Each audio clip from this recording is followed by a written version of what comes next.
Good afternoon, ladies and gentlemen. My name is Pedro Gomes, and it's really a pleasure to be here sharing my small testimony with you about how I've encountered God through service. I think the best way to start this is by telling you a story. When a couple of years ago, well, I'm from South Africa, and a couple of years ago, I was working with the Salesians of Don Bosco in Cape Town. The Salesians, you may know, are one of the largest Catholic orders in the world. They have about 3,000 projects with about 10 million beneficiaries each year. And they focus primarily on the education and evangelization of at-risk youth. And on this particular day, I happened to be working with helping to facilitate with 4 other people a session with a group of pre-release prisoners at Pollsmoor Maximum Security Prison.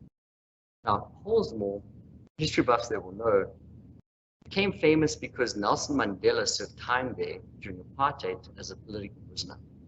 Today, it houses some of the most hardened criminals in one of the most dangerous areas in the world. So I was there with a group of about 4 facilitators and 16 pre-release prisoners. And these are gentlemen about 4 to 6 weeks from being released back to their communities. And the lead facilitator asked us to get into small groups and to each close our eyes. As we did this, he asks us to remember a time in our early life where we were incredibly filled with joy. Then, to imagine the person we love most coming into the scene, having a conversation with them. What did we want to say to them? What were they saying to us? Then, saying goodbye to them, watching them leave. After that, we opened our eyes, and the inmate just in front of me starts to retell a story that was almost identical to mine. And here was this gentleman who had committed crimes that I even struggled to verbalize. And yet, I realized that we were more similar than I even dared to think. And another realization hit me. There, but for the grace of God, go I. Subsequent to that, another inmate in that session decided to volunteer to do the closing prayer. And this man stood up and said a prayer so deep and filled with faith and pain and beauty that I had to stop and think, who was evangelizing to who? What's really remarkable about all that wasn't just the feeling of the very powerful feeling of the presence of God in that moment, but that I realized for me that when I chose to serve my brother in some way, I actually grew to love him. And that for me, perhaps service is one way of exercising the heart's ability to love.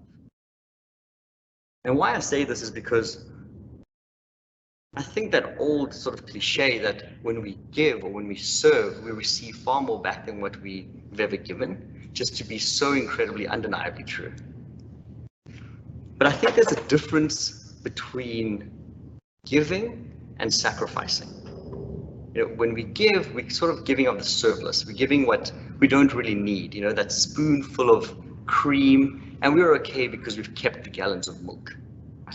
But when we sacrifice, you know, it's when we give of ourselves, when we give something that actually almost feels like it's our need, and we give it, and we almost until it hurts. I think that's how I can say it. And when we take in that way, what I felt is when I've given in that way, almost where I'm carving out a piece of me, it feels not that I've created a hole in me or in my life, but rather that I've created a space to see God's providence working in my life. And this is where this quote, I'm hoping you can see, kind of really strikes me. Where charity and love prevail, there God is ever found. It's taken from Ubi Caritas, that early Christian hymn, one interpretation of it. And what I particularly like about this interpretation is the use of the word prevail. because it implies that we have to overcome. It implies that prevailing over the self, the ego, the I, my desires, my needs. And when I've experienced that when I've done that, that's where I found God. I'd like to sort of end off by telling you another story that happened a few years before this one. I had just quit my job and decided that I was looking for a way to serve the church in kind of a more complete way. So I quit my job and was going to the Brazilian Amazon to volunteer with the Salesians of Don Bosco. And I'll never forget, I arrived and it was a Saturday and I went to my first mass, Saturday evening mass, and the priest stands up at the end of it and tells the congregation that this international volunteer has arrived to help the mission, and everybody's sort of clapping, and I've got this sort of sense of pride that I've done something honorable and good and kind of feeling good about myself.